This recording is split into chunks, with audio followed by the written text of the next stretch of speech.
Hello friends, welcome to our channel Data Analytics. If you are new here, please like and subscribe. And I am going to introduce the new functions, that is dget functions. And I am pretty sure that most of them are unfamiliar and unaware of these functions. So without wasting time, I'm just going to quick look at this function.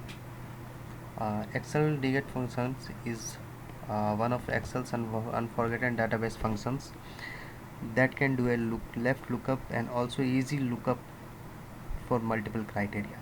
So just do lookup functions here. Just apply lookup functions here. What is the get functions? Sorry,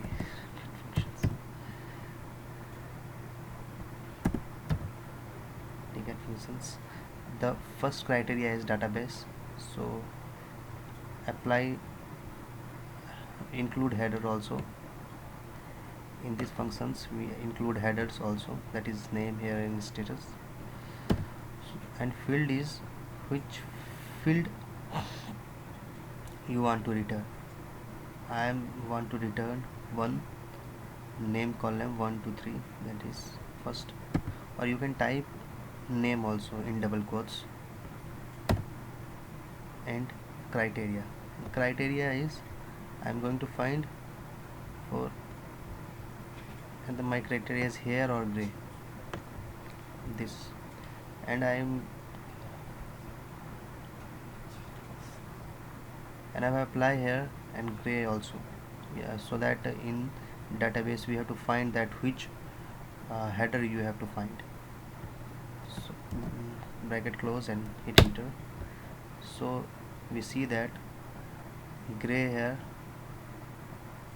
Paul have gray hair, and whenever I change blonde, sorry, it's blonde, we see that the blonde hair Katie have blonde hair. So we can apply dget functions without having much difficulties. So hope I clear dget functions to you.